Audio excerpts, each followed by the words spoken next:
COLIDEP, aujourd'hui, à cet après-midi, on est rassemblés pour manifester notre ras-le-bol, pour donner le cri de cœur dont tout Sénégalais épris de justice est en train de vivre aujourd'hui dans ce beau pays qui est le Sénégal.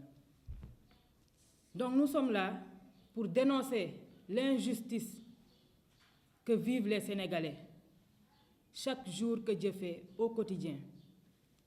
Cela n'est rien d'autre que nous sommes face à une justice qui ne fait que agir malgré elle sous les ordres d'une minorité de ce peuple sénégalais qui l'a élu au bon moment. Cette justice ne fait rien d'autre que malmener, piétiner et incarcérer injustement des dignes citoyens et de dignes fils de ce pays, en l'occurrence de Ousmane Sarr, Bayna Gueye et Amadou Saran Diallo, qui ont été détenus tout récemment pour avoir scanné, libéré Pape Alé Niang, qui fut ce journaliste qui a été incarcéré injustement par faute de divulgation de fausses nouvelles, chose que l'opinion nationale et internationale est témoin que c'était des fausses accusations sur sa personne.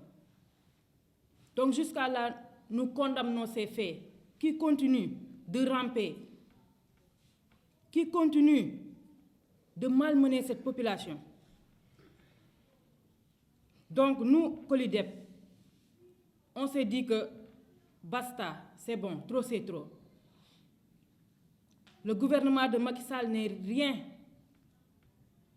qu'un appareil qui est en train de malmener le peuple.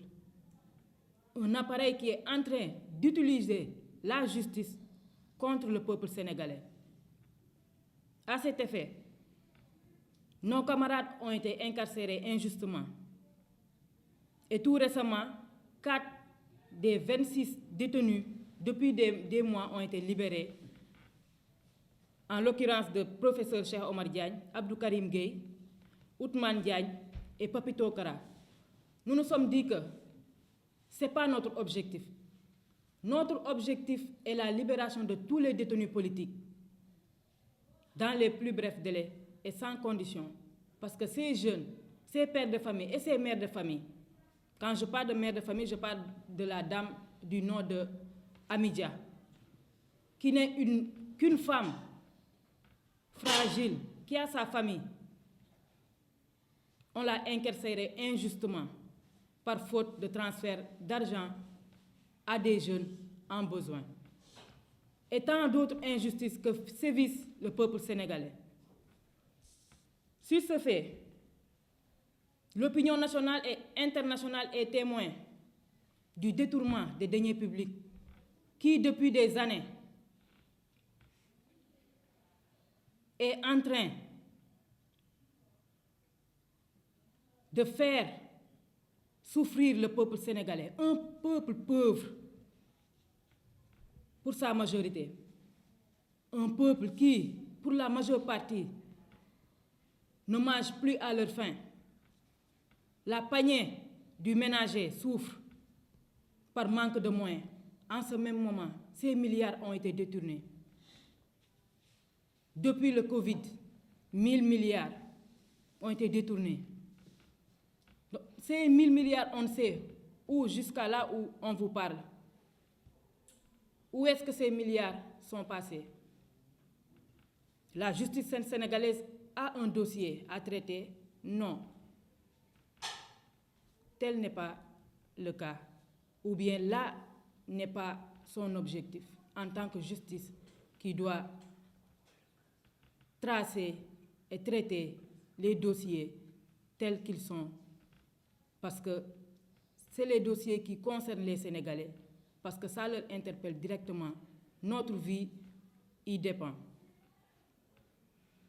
À cet effet, encore une fois, Bougazeli, les Sénégalais le connaissent, un partisan d'APR qui a eu l'audace de falsifier des billets de banque, qui qui a eu l'audace de se promener avec des millions et des milliards, qui jusqu'à là n'a pas été poursuivi en justice. Pourquoi? Parce qu'il est de Benno Bokk Yakaar. Parce qu'il est du parti au pouvoir. Donc il est protégé.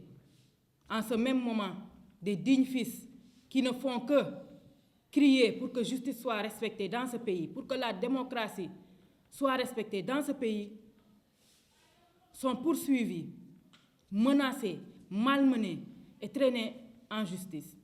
Nous sommes dans quel pays? Nous sommes dans quel monde? Malheureusement, notre démocratie est piétinée. Malheureusement, nous sommes au dernier rang des pays dits pays démocratiques. Et cela n'est rien d'autre qu'un simple fait de vouloir épargner toute personne qui entrave le chemin de Macky Sall. Oui, je le dis et je le répète. Cela n'est rien d'autre que de vouloir épargner toute personne qui entrave son chemin pour le 3e mandat. On est conscient de cela en tant que jeunes. Cela ne peut pas nous empêcher de dire ce que nous pensons, parce que la liberté d'expression est une base fondamentale de notre démocratie et nous devons la préserver. Si c'est toujours dans ce même contexte d'incarcération, d'intimidation, encore une fois, parce qu'il est dans ce même logique d'intimider les activistes, les porteurs de voix de ce pays pour leur faire taire. Et ça ne passera pas avec nous parce que du jour au jour, on a plus de force. À force qu'ils emprisonnent des dignes Sénégalais, nous, on aura toujours le courage et l'engagement, la détermination de rester debout et d'y faire face. Parce que ce Sénégal n'est pas le Sénégal de Macky Sall, ni le Sénégal de Benno Bokk Yakaar, mais le Sénégal de tous les Sénégalais. Et chacun a sa part. Donc sur ce, nous appelons au peuple sénégalais, d'ici des jours à venir, de sortir massivement, manifester leur ras-le-bol, parce que trop c'est trop. On ne peut pas laisser faire ce gouvernement qui veut injustement incarcérer tous les Sénégalais. Je dis bien tous les Sénégalais parce que nul n'est épargné. Donc d'y faire face et de crier leur ras-le-bol pour que ces détenus soient non seulement libérés, mais que cela cesse jusqu'en 2024. Parce que trop c'est trop, il est temps qu'il quitte le pouvoir. Nous l'avons élu dignement, il doit céder dignement, sans bruit, sans écoulement de sang et ni rien de mal dans ce pays. Parce que le Sénégal est réputé pour un Sénégal de paix, pays de la Teranga. Et nous voulons que ce Teranga revienne comme il était. Je vous remercie.